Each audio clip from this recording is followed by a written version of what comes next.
welcome to the Calhoun County Young Democrats podcast. This is our 10th episode, and our special guest today is Lee McInnis. He is running for Alabama House District 3 against Mike Rogers, and welcome to our podcast. Yeah, except for it's U.S. House District 3, yeah. Now, we got some questions here. Our first question is, which communities are represented in District 3, and what are some of the biggest issues in these communities that need to be addressed? Okay, so how long have we got for this? Because this question is going to take an hour. We can go on. The 3rd District runs all the way from Lee County, which is Auburn, Opelika, all the way up to Etowah and Cherokee County, which is Gadsden, and Center is the county seat of Cherokee County. And we up and down the Alabama-Georgia state line. We come a little bit over. We also get like Talladega, Calhoun, Clay County, St. Clair, but Chambers, Randolph, up and down. Predominantly, there are 3 real urban centers. Auburn, Opelika. The second biggest urban center, second biggest city in the district is Gadsden, and then the third is Anniston, Oxford. So each of those have their own unique sort of set of circumstances, and Auburn is probably again going to be economically in a completely different set of circumstances, and Opelika gets a little off from that, but Opelika is an old mill town and is still recovering from the loss of the mill. It's bouncing back though, and Opelika is my hometown now, so I'm really proud of the efforts Opelika is making in that.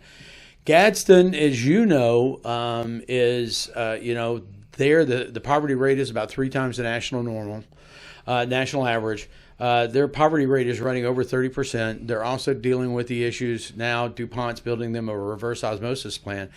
But there were another one of the many communities in this district that did not have clean drinking water, because the Coosa River is one of the most polluted rivers in the United States. So the chemicals from the carpet mills in northwest Georgia, and the ash heap that Alabama Power is refusing to deal with. And then you've got Anniston, which is was a booming town back when when there was major manufacturing here, and Fort McClellan. Well, both of those are gone now, so Anniston is again still sort of like in that same boat as Opelika, beginning that recovery phase. Okay, so those are they're each of those, and then the remainder of the district is rural. I mean, of the 720,000 people that live in this district, 500,000 of them live in rural communities. And what we're seeing across the board right now in rural communities, and it's not just in this district, it's not just in Alabama. This is going on all over the nation, where rural communities, due to the policies of the current administration, are just taken in the teeth. I mean, we have done disservice to our rural communities for 40 years. And in the last 18 months, with tariffs, collapsing overseas market for our agricultural products, with this needless war in Iran driving up diesel fuel cost and fertilizer prices, our rural communities are just suffering. And then on top of that, you add the fact that the One Big Beautiful Bill Act, which the current representative voted for, is going to result in the closing of half the rural hospitals in this state. And we've already got nearly half our counties don't have a pediatrician. Nearly half our counties don't have a hospital. Over half our counties don't have a trauma center. And with the cuts and cutting Medicaid and Medicare, they can tell you that it's just a budgetary exercise, but in the real world, that means we lose 1 in 4 of our nursing homes, and we're going to lose half our hospitals. Yeah. And if you live in a county that only has 1 nursing home, that means your loved one, and eventually probably all of us, could be need to drive 2 hours to find a spot, because our nursing homes in the state are already fairly well at capacity. And then you lose a quarter of them. And we've got people already that are suffering. I mean, these healthcare deserts. I saw over in Ashland, over in Clay County the other day, talking to a young mother who has to drive an hour and 15 minutes one way to go to see a pediatrician. That's pretty harsh. It's just completely. I mean, we're the richest country in the world, and it's 2026. We should not have people that have to, down in Chambers County. I was talking to an EMS supervisor. And he said with his ambulances, if you live in the wrong part of the county and dial 911, By the time the ambulance gets there and gets you to the nearest trauma center, it's over 2 hours. So that's life and death. Exactly. And we don't have to live like that. We can do better. We deserve better. So that's the district. Now, all that being said, they're great people, and this is beautiful. Oh, yes. I mean, driving up and down 431 and 280 and 231, you just can't, as much as I've been doing over the last year and change, you just can't help falling in love with this district. Yeah. It's beautiful, and meeting the people, I've met very few people that weren't, just embracing of the concept that somebody wants to serve the community. Really, they're nice people. They've gone through so much over the last, couple of decades, and yet you can tell it just comes across that they love their communities. They love their neighbors. It's just such a shame that we've got, seemingly an entire political party dedicated to squashing that and trying to tell us that we can't trust each other. Making everything the worst as possible. Yeah, exactly. And telling you can't trust your neighbors, telling you can't trust, the people you work with. But here in these rural communities, you see people who clearly are pushing back on that now. And it's been great to get to know this district better over the last 15 months. I'm from Alexander City. Yeah. Oh, yeah. And I graduated from high school, Benjamin Russell, and they used to have Russell Corporation. They employed thousands and thousands of people as late as the early 90s. Yeah. And then after NAFTA got signed, it just seemed like a vacuum got sucked down and took just about all the jobs away from there. Yeah. And in Alex City, I met with the mayor of Alex City the other day, and Alex City's got a lot of great potential that he's trying to put together. They've got Lake Martin right there. Yes. And they're very fortunate that they've got the infrastructure that can handle that. But, we've also got places like Lafayette, which is pronounced Lafayette everywhere outside of Chambers County. I say that every time I say it. But they're 40 minutes from Auburn, 40 minutes from Fort Benning, and 40 minutes from Lake Martin. They're perfectly positioned. Their water system, the key parts of their water system were installed in 1906. And they need $9 million to replace it. That's harsh. And they've got nobody advocating for them in Washington to do that.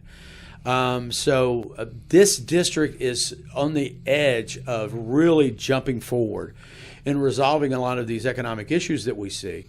But we just have to have some key infrastructure builds done, and we need somebody in Washington fighting for these communities to get them that support. And that just hasn't happened in the last 24 years. And without critical infrastructure like water and sewer, you don't have a community. Yeah, and also, it's something simple like, people don't think of as being an infrastructure issue, but like high-speed internet. Yes. If you have high-speed internet in these rural towns, the cost of land and property is so cheap, people can work remotely from Lynette, from Valley, from Heflin.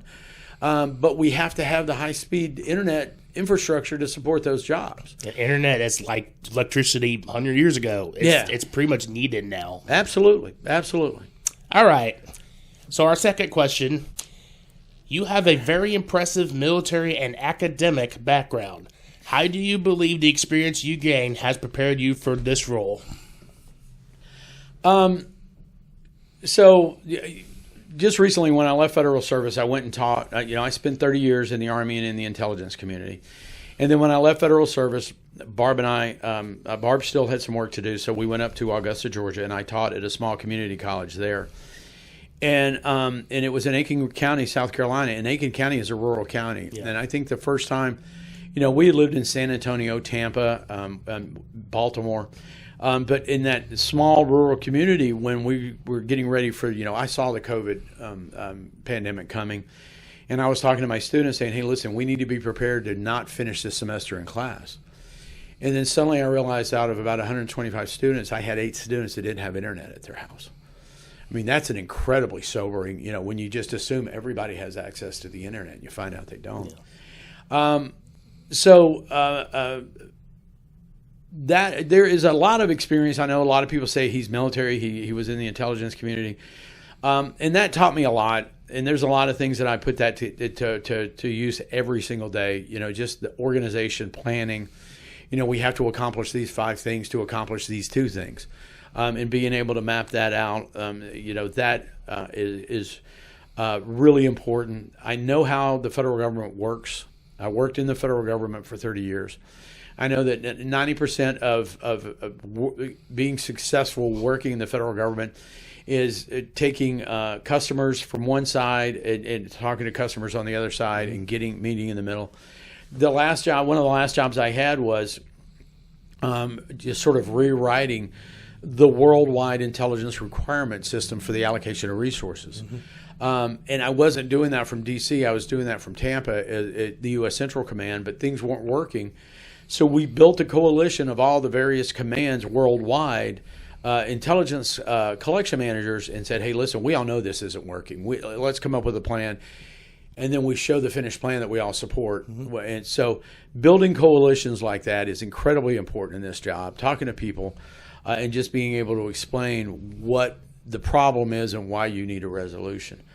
But it also taught me that, I did time in Afghanistan, I did time in Iraq, Bahrain, Qatar, just to know, I know a lot of people want to say that, and it's one of the things I hear over and over again, Democrats hate America. I am just the opposite. We don't hate America. I am very stridently pro-American. I love this country because I know this country has more. 250 years in, we've still got more potential than any other nation in the world. We do. It's just that we have to build positively, and we have to build coalitions, and we have to make sure that as we move forward, we're bringing everyone forward and not just a select few. And so I think that sort of worldview, the experiences I've had teaching, that learning that everybody is not like me, and everybody is not, everybody has something to bring to the table. And again, probably the military before Pete Hegseth was one of the most diverse, open organizations that you're ever going to find. Now, as far as the academic side of things, after I left federal service and we moved back to, and I finished teaching and we moved back down to Lee County, I went back and got a history degree at Auburn University and focusing on post-Reconstruction South. And when you study the history of the post-Reconstruction South, suddenly a lot of the problems, you begin to understand the state of Alabama a lot more, that our problems that we have here can be tied back to 1878 when Union troops left. And the process of Reconstruction was not finished. Yes. And so, the fact that we're a single-party state and have been since 1878, you understand where that came from. The importance of black churches, you learn that as well in that process. So, all of that is just sort of combined with my love of my home state. Yeah. I'm an Alabamian. I've said, even though I was living in the United Kingdom or living in, Northern California, I always told people I was an Alabamian, and that's always been very important to me. And now I have a better appreciation and understanding of the people here and how we can work together to move the entire state forward. Speaking of military, District 3 is very military friendly. There's a lot of people who support our military. Here in Anniston, we have the Anniston Army Depot. Yeah. And a lot of people are concerned something could happen to it down the road. So I would like to have you address things at the Anniston Army Depot that you know about. Yeah, a lot of people have come up to me and said over the last 14 months, well, if it wasn't for our current congressman, the Anniston Army Depot would have closed. Let's set that aside because that's just not true. There's never been a serious consideration to close the Anniston Army Depot. Fort McClellan was different. But in 1995, the Base Realignment and Closure Commission, the BRAC Commission, actually added more functions to the Anniston Army Depot, knowing that it was not going to close.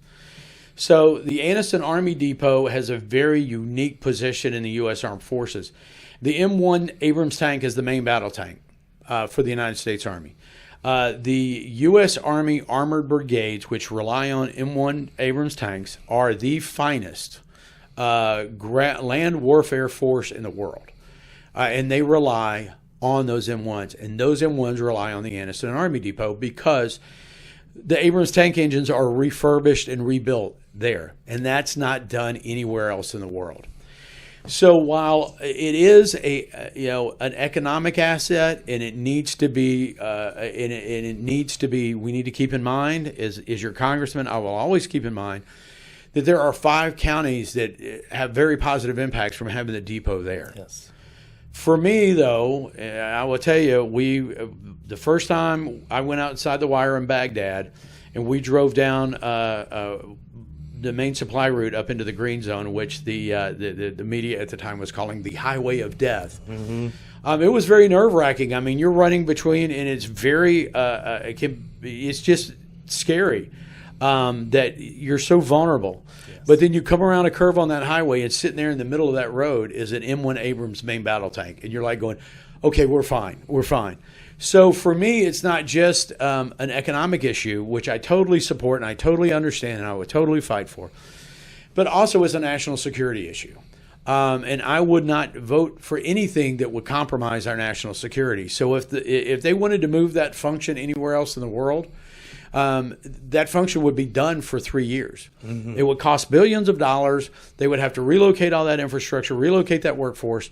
So yeah, I will fight for the depot. It's probably going to be the easiest thing in the world to fight for because it's always, no one's ever threatening to close it. The other thing that part of the military community that our current congressman doesn't talk a whole lot about, almost as many people in the 3rd District work at Fort Benning in Georgia on the other side of the Chattahoochee River. So we also need to make sure that we, and again, crucial national security implications there. So it's an economic asset, but it's also a crucial national security asset. So I am more than happy to say that we need Anniston Army Depot, we need Fort Benning, and I don't lose any sleep at night or feel bad that I'm doing it for economic reasons, because just as important to me is the national security implications. So our military installations are not going anywhere anytime soon. I can't imagine that the Anniston Army Depot, I can't imagine a set of circumstances where it will be negatively impacted, no matter who holds this seat. Now, what we need to do, though, is to make sure, like my opponent wants to build a graphite processing plant out there on the depot. That has the potential for having a massive negative environmental impact, because graphite processing is just dirty business. It's very fine. It's hard to confine those particles, and they scatter out over the landscape and can have a significant negative environmental impact. And there's one in Coosa County being proposed too. Yeah, they're going to be doing the mining in Coosa County, and that's again, and that's one of those things that where. I understand the economic impact and the economic potential, but we also have to look at the environmental impacts. Yes, we do. And make sure that we're weighing what's in this same argument we're having right now with data centers. We have to weigh what's good for the Alabama economy with the damages that we're doing to the Alabama environment. And we have to make sure the development, we hold these businesses accountable, which is not happening now, especially in Alabama. We hold these businesses accountable to make sure that their development is advancing Alabama and advancing this district and not having a negative impact and making somebody in another state or another country rich. Okay. Our third question, which 2 or 3 of your platforms are you most passionate about? So, in no particular order, number one is obviously Veterans Affairs. I am a disabled U.S. Army veteran. I fortunately, I have through the federal government as a civil servant, I have access to other health care. So I try not to rely on the VA for health care, but because they're strapped. But I do, and it's a story I won't go into right now. But because of my service in Iraq and Afghanistan, I go to the VA because there are certain medical conditions and diseases associated with service in those countries that they look at me for once a year that can't really happen anywhere else. Yes. So veterans medicine should be looked at like oncology, like orthopedics as a separate, because veterans have unique medical conditions associated with their service that don't happen anywhere else in the general population. Yes, they do. I am passionate about Veterans Affairs. In fact, that's going to be my number one committee request when I get elected is the House Veterans Affairs Committee. Second is we have to make the economy work for the people who work. Mm-hmm. According to the Society for Human Resources Management, 44% of the people who work full-time in this country do not earn a living wage. 44%. 60%, according to Market Watch, 60% of the people in this country, if they had a $1,500 car repair, they would have to borrow money to cover it, or they would have to make a decision about what they weren't going to pay that month. Yes. Most Americans cannot handle a $1,500 unexpected debt. At the same time, we now have a trillionaire that lives in this country. We now have billionaires. Walmart made $18 billion in profits last year, while almost a third of their employees, 460,000, are on Medicaid. Yeah, or food stamps. And to me, that's just unacceptable. So we have to make sure that our workers that are working are earning a living wage. We have to create an environment for small businesses to succeed. Yes. We have to make sure multinational corporations and their CEOs are paying taxes at the same rate we are. And with the big, beautiful bill cuts already happening with SNAP and food stamps and coming from Medicaid down the road, for the people who are low income and rely on these services, this is going to be devastating for some people. Yeah. The third thing is going to be every American deserves an equal shot at living a healthy life. Yes. And that includes health care. We should, Again, I keep saying this over and over again, and people looked at me when they first heard me say it, but now I think they're beginning to get it. We live in the richest country in the world in 2026. Should we have a situation where we have people that don't have basic health care when even Mexico is moving to universal health care? Yes, they are. Mexico. So we need to have it to where everybody has access to health care, and we need to make health care more affordable. We also need to make sure, and again, drives me nuts that I have to say this, we need to make sure that every city and every town and every person in this country has access to clean drinking water and a functioning sewer system. Yes. And that is something I've learned in going up and down this district and talking to these small town and some not so small town mayors, and just learning the struggles they're having with their water systems. Some of them were laid down in the 1920s, and and we're now talking about millions to repair it. And people will say, well, why didn't they save the money? Well, these rural communities are running, paycheck to paycheck. The cities are. To expect them to save $9 million is just unconscionable. But also, we've got small towns that have collapsing sewer systems. And those aren't want-to-haves. Those are got-to-have, or those communities are going to die. Yes. I also believe that we need to give our children the best shot at a productive, healthy life, and that includes universal school lunches. Yeah. And people say, well, how are you going to pay for that? I don't have to pay for that, because we know that if we give a child in school a free lunch, a universal lunch, that they're going to do better in school, they're going to score better on their tests, they're going to when they get out of school, they're going to get better jobs. And so those lunches will pay for themselves through taxes, because the people will be earning more money. So in a lot of these cases, and I get that question over and over again. Well, Democrats just want to, throw money around. Well, first of all, no Democrat blew up the national deficit like Donald Trump has. Yes. But the second thing is, everything we're talking about, if I replace, like in Lafayette, if we replace their water system, they've got people that are right now prepared to build houses in that town that won't do it until the water system's fixed. So they experience an economic growth. And they're close to the Auburn-Opelika area, so they could really explode in growth. Exactly. I mean, people look at me and when they say, well, it won't go out that far. And I point out, people won't drive from Lafayette all the way to Auburn. I said, well, you know what the second richest county in the state is now? It's in this district. It's St. Clair County. Yeah. Because all the people who are now living in St. Clair County, living in Moody and driving into Birmingham every day. In Pell City or further than that. Yeah, exactly. So, I mean, these areas, these peripheral areas, these small towns that we've ignored for 40 years, if we spend a little money to bring them, their key infrastructure up to speed, that will pay for itself with the taxes, business taxes, property taxes, income taxes. It'll all pay for itself relatively quickly. So it's not a handout; it's an investment. And you want to talk about small businesses and creating small business, because that is the number one employer in this country. Universal health care.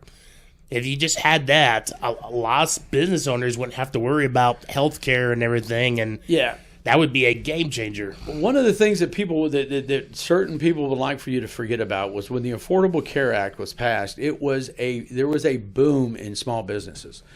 because you could hire 12 people and not have to give them and not have to worry about the cost of health insurance. And then as they began to whittle away at the Affordable Care Act and take more and more people off their benefits, small businesses began to contract.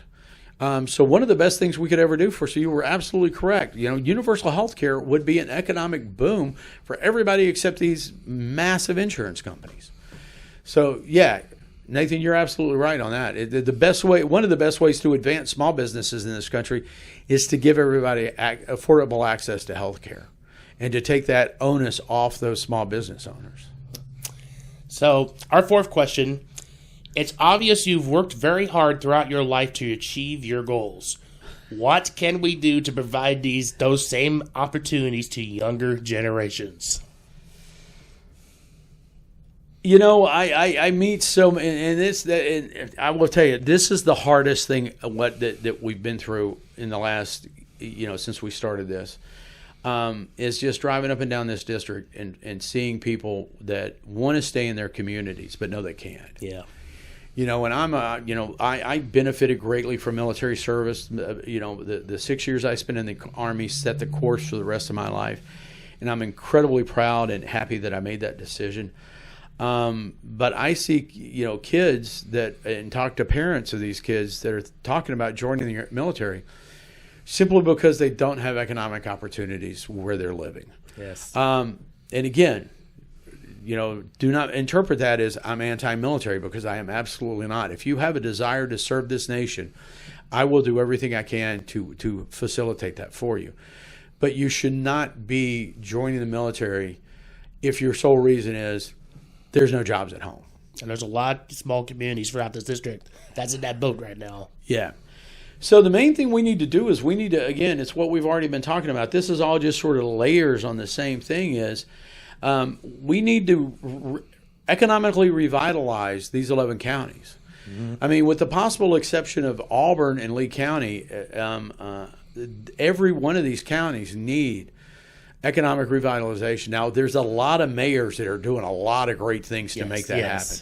The Opelika city government, in one of the bravest moves I think I've seen in years, put a 1-year moratorium on residential buildings so they can look at a bigger picture and spend a year looking at how we want Opelika to develop. Mm-hmm. And that is a brilliant move. It's a very brave move on the city council and the mayor's part, and I give them full credit for doing that. Yeah. But we need to, again, we've got, Lineville over in Clay County. We need to go in and talk to the people in Lineville and say, hey, what is it you need? Because the problem with when you don't have a congressman that is really engaged in talking to the local officials and the local population, you have a tendency, if you get anything, it's a cookie cutter answer that doesn't fit your community. Yeah. Here's $5 million for your water system. Well, our water system wasn't. There are towns where the water system is perfectly functional. Hobson City, just down the road here, a little piece. They just installed a whole new water system. They've got nothing but PVC pipes. They've got a great water system. So if you give Hobson City $5 million to improve their water systems, they're going to look at you and not know, and that's not going to help them at all. Yeah. Excuse me. So we need to get out there and get into these communities and start talking to each individual one, and then find out what they need, and then we need to marry that with somebody in Washington who's fighting and advocating for these small towns. One of the things that we're going to be doing in my staff is my staff will have at least one person assigned as the point of contact for every county. Some counties, big counties like Calhoun, will have 2 people probably. But what we will do is we will have, and that person will be responsible for getting out into those counties, talking to the mayors. We'll be setting up, I'm going to take this idea from our Representative Terry Sewell, the mobile congressional office, where we'll have our staffers on a scheduled basis go out to these small towns and talk to people so they know what's going on in those cities. And so when they communicate that to us and to the Washington office, and then the Washington office works those federal agencies to find out where funds can be derived from the federal government in order to invest in these local communities. Again, I think of none of this as a giveaway. It's not welfare. It's an investment that will have a distinct return, and be financially. It will improve the financial status of that community and of government bodies that are supporting them, because those tax revenues will help pay for these grants and the money that's provided. And East Alabama here in District 3, there's great community colleges. Absolutely. And like Southern Union, Central Alabama, and Gadsden State. Absolutely. And then you got the two great universities, Auburn and Jacksonville State, and there's also Tuskegee near the District too. And they do a lot of great work with helping young people after they graduate high school and everything. But my concern is with all these student loan changes and all that chaos you're seeing with the Trump administration, that could hinder some students' opportunities after they graduate high school. Well, student loans, not only do they hinder,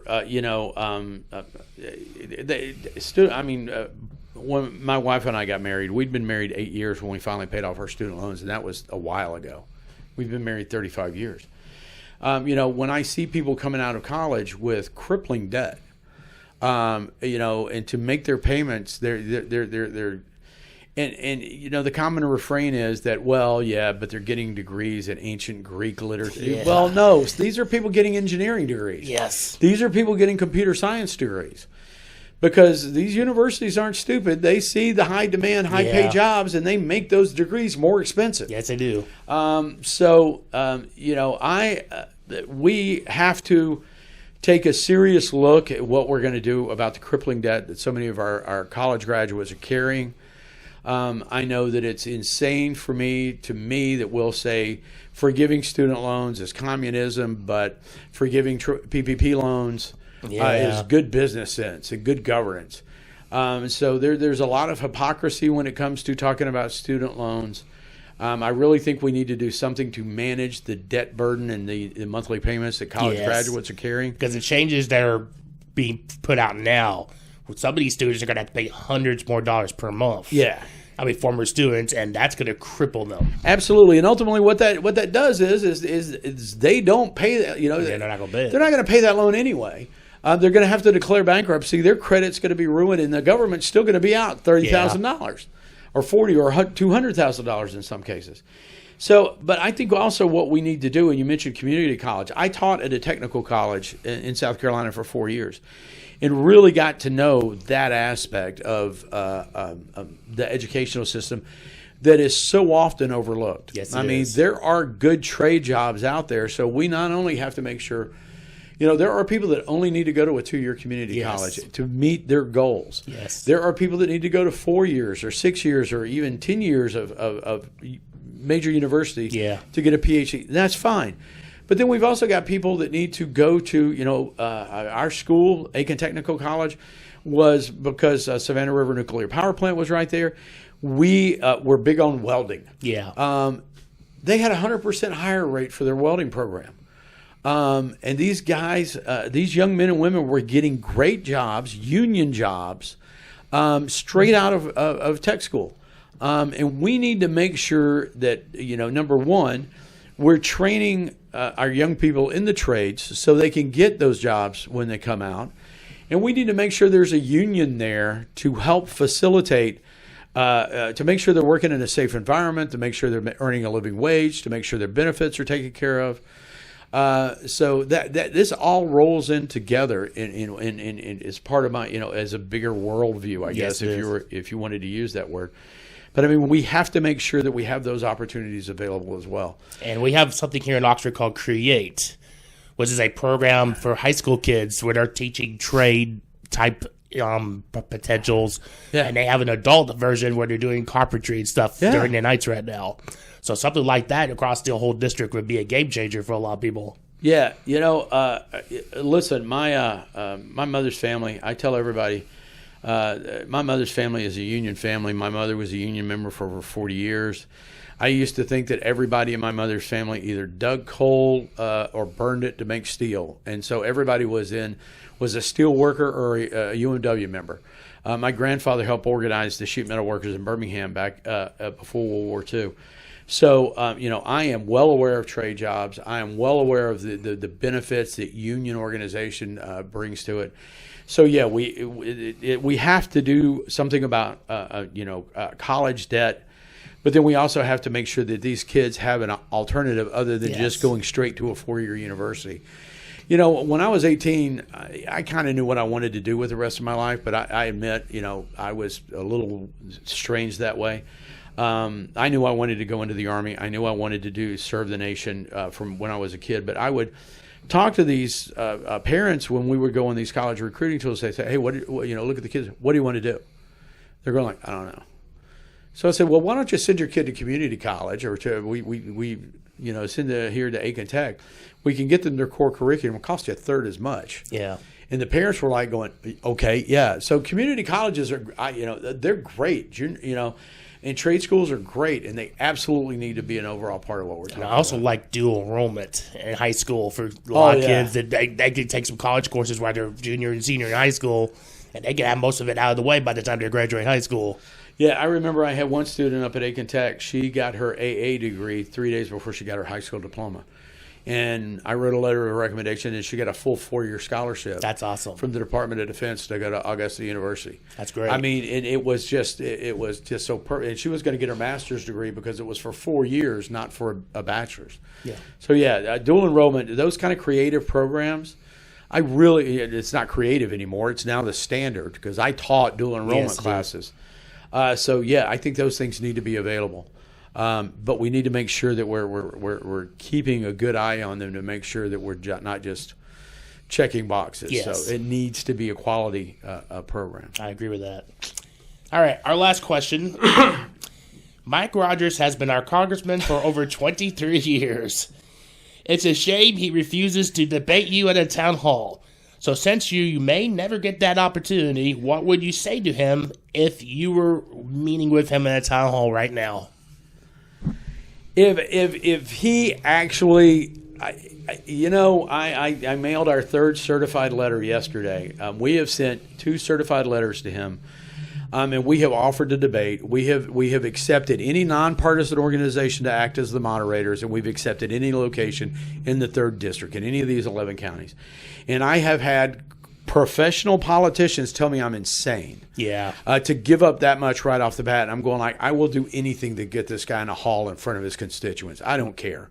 Mike Rogers, I think the last time he did a town hall was about a decade ago, maybe here in Oxford. 2017 was the last one I could find. So it's been 9 years. I attended one of his town halls a long time ago, and he would not listen to people who dissented him. People stood up and asked questions, but he would just ignore them. He would ask the police to escort him out. He did that several times. It was just like a circus show. So I think the first thing I would do is I would thank, if we were in a debate, I would thank whatever organization, the League of Women Voters, whoever had set it up, the Anniston Star, if it was a media outlet, I would thank them for setting it up. I would thank all the people that were there in the room. And then I would probably, take a second to introduce Congressman Rogers to his constituents, since he's probably never met any of them before. Not. It just seems the House of Representatives is very unique. When I started getting into this, and I got involved in the Lee County Democratic Party, and I started getting involved with it to a certain extent with in Democratic parties on a wider level, I had a lot of people that were reaching out to me that were saying, "Hey, look, with your background, with your skills, with your ability to communicate, you need to run for office." Yeah. And I was going like, "Okay, let me think about it." And then they would say, "We want you to run for," a couple of people wanted me to run for the U.S. Senate, and I'm like going, "Okay." And then a couple of people wanted me to run for a state house, and I'm like going, "Okay." But ultimately what I decided was that the U.S. House of Representatives, you're elected every 2 years, and you represent 720,000 people. I'm never going to be able to meet all 720,000 people, but I can meet a lot of them. Yeah. In 11 counties, especially in this district, we're not, my friend Amanda Puszczak is running in the 4th district. Her district goes from the Georgia state line up near Fort Payne all the way over to just north of Tuscaloosa, the Mississippi state line. It's across the state. 3rd district is fairly compact. And I get a chance to meet these people. It's big, but it's attainable to say that I can go out and talk to a lot of people and understand where the people are. And I've learned, I will tell you, talking to Mayor Vines down in Lafayette when he told me that they needed $9 million because to fix their water problems. I mean, I don't know that I'll be able to do that as a senator that's got to cover 67 counties. A House member. Yeah, and talking to a state House member, even a state Senate, it's so small. Yeah. I mean, but those people are all doing brilliant jobs, and they're all doing very valuable jobs because somebody has to have that sort of microscopic view. And again, with the city, you have to have a macro view of the world as well occasionally. Yeah. But I just like being able to go out and go to all 11 counties in this district and sit down and have coffee with people and meet them and talk to them. I would look at Mike Rogers and say, how do you think you know what the people in this district need? Yeah. You don't talk to them. You haven't had a town hall meeting with them in 9 years. I've tried to find where you've spoken to people. You don't get feedback from your constituents ever. And part of that falls on us Democrats because we really haven't run a competent and again, I don't want to slide any of the people that have run before, but running in this district has not been an emphasis for anybody. And I just happen to be lucky enough to where I can build a campaign without a whole lot of support from outside the district. But how is it you think you speak for this district in Washington? You don't know the people in this district. You don't talk to the people in this district. You are hardly ever here. Yeah. And you've been in Washington for at least half the time for over 2 decades. And I will tell you, there are things to me that clearly indicates that I've seen that clearly indicates he's out of touch with this district. He was doing a closed-door meeting in Auburn with Chamber of Commerce people. And a friend of mine that was there told the people that were organizing it she wanted to record it. And she did, and she gave me a copy of the recording. This was back when he was pushing his $1.6 trillion a year, almost a 40% increase in the military budget. In the national defense budget. It was going to be a $600 billion a year increase. When we don't have money to pay for Medicaid and Medicare. Yeah. We don't have money to pay for SNAP. But we've got $600 billion. And a lot of that is wasted because when was the last time we audited the Pentagon? Well, we audit the Pentagon every year. I just had a conversation with a guy about that. It's just that it's been 8 years since they've had a successful one. Yeah. So, but he said, we're going to plus up the defense budget by $600 billion a year, but don't worry. It's going to be great for Huntsville and the Gulf Coast. Mm-hmm. And when I heard that, I literally just stopped the recording and just sat there, stunned that he's got hospitals that are going to close in this district. Yeah. I mean, we've already got 4 counties with no hospitals. We're going to lose 3 or 4 hospitals in this district. Yeah. There's no way to avoid that at this point, unless we can get people there in January of next year if we elect people to change the One Big Beautiful Bill Act. He's got counties with no pediatricians. I mean, we've gone from 42,000 families on SNAP to 36,000. That means there's 6,000 families out there that are now living with food insecurity. And the food banks at churches are not going to be able to keep up with their demand. Absolutely not. They already can't keep up. And then he's going to make more cuts after January because they thought they were slick and put most of the cuts after November 3rd, after they get reelected. They're trying to be slick. And so he's talking about how great things are going to be for Huntsville and for the Gulf Coast because of defense, because that's where defense contractors are. Well, why is he saying that? Well, it's because he's taken $1 million from defense contractors in the last year. And he's the chairman of the House Armed Services Committee. So I would say all of those things to him. I would challenge him to name, I think probably the first thing I would ask him to do would be to, with the exception of the Anniston Army Depot, tell us 4 things you've done to improve life in this district. There's probably not going to be much of answers for that. I'm sure he could come up with a project here, a project there. Yeah. But like they've been trying to get it. They're down in Lafayette. They're working in a firehouse that was built in 1959. That's a long time. And they need a new emergency services building. It's going to cost $14 million. Yeah. And they can't afford it. I mean, because they've also got. So this district is in need. This district, there are places in this district where things are tough. Now, fortunately, we've got people in this district that are resilient, that are steadfast, that are strong, in every way you can interpret that word. Yeah. So these communities will survive, but man, it just shouldn't be this hard. No. We should have somebody in Washington out there fighting for these communities. Yes. Bringing they're so quick to make sure that the billionaires get their fair share. Let's make sure that the farmers, down in Chambers County. Yeah. Make sure that the people that are working in the mills up in Randolph County, make sure they're getting their fair share as well. And then when that improves, the lives for everybody in this district improve. And then one final point is social media. You've been putting out a lot of great videos on your social media feeds talking about the issues that a lot of people have been liking. Yeah. But Mike Rogers is barely has any presence on social media. He might put out something on Twitter here and there or something sometime every once in a while on Facebook, but he's barely on there.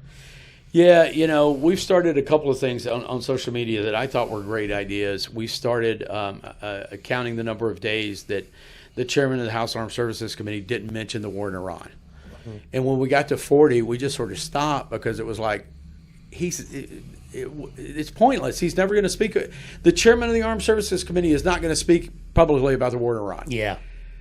That's just not going to happen. Well, we went back in a couple of weeks, about a month, I guess now it's about 2 months ago. I said, hey, let's look at what's happened, what Mike Rogers and I have been talking about since the primaries. Yeah. And I had like 24 issues that I had discussed, either in social media or in blog posts or, somewhere. Mike Rogers had 3 things. We went back and did it again, and I'm talking about, SNAP, I'm talking about War Powers Act, I'm talking about all sorts of issues. And Mike Rogers had posted about, congratulating somebody for it. So we're not going to do that again. It was a great idea, but you begin to realize that he just doesn't seem to care. Yeah. And so to do that repetitively, to demonstrate, I mean, how many times can you demonstrate to people that this guy just doesn't care if you know what he's doing? And he spends a lot of time in this house in Saks up there off Saks Road, but he doesn't like to come out unless it's people he's aligned with, people he agrees with, because he doesn't want to face any criticism. Yeah, and I think probably the one thing that tipped me off was fairly early on in this. Mike Rogers went to India. Yeah. And I found out about it because I got a news alert from the Delhi Times. I had to get what my congressman was doing from an Indian newspaper. That's shameful. That's something the NSSR should be reporting, but they seem to have given up on that. Well, it's also disrespectful to the people of this district on his part. I mean, if he's going to business, if he's going to India to stimulate the economy of the 3rd district, that's great. But tell us. Yeah. He never mentioned in any public statement, in any press release, in any social media posting, he never mentioned to the people of this district that he had gone to another continent to try to improve. And again, I applaud him for the effort, but to think that the people don't have an interest in what you're doing or a need to know what you're doing is just I don't know why you would get into public service if you were that disinterested in the public you're serving. That's a great final point. Thank you, Lee McInnis, for being on our podcast. I appreciate it. Is there anything, final words you like to say? Yeah, Lee McInnis, 4 Alabama.com is our website. Lee McInnis, spelled like on the shirt, Lee McInnis. If you Google Lee McInnis, our website will pop up. While Mike Rogers is out there collecting literally millions of dollars from industry, we have sworn off corporate PACs. We've sworn off foreign interest PACs. So when you go to our website, there's a donate button up at the top. We would appreciate any support you could give us. If what you heard here sounds like somebody you would like to represent you in Congress, or even if you're getting this outside of our district, and I sound like somebody you want to have in Congress fighting for the working people and the working and middle classes, we would appreciate a donation. Any amount is going to have an impact on us because we are running a grassroots campaign. So any support you guys could give us would be greatly appreciated. Thank you, Lee McInnis, for being on our podcast.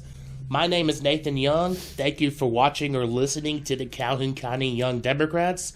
And remember, you are not alone.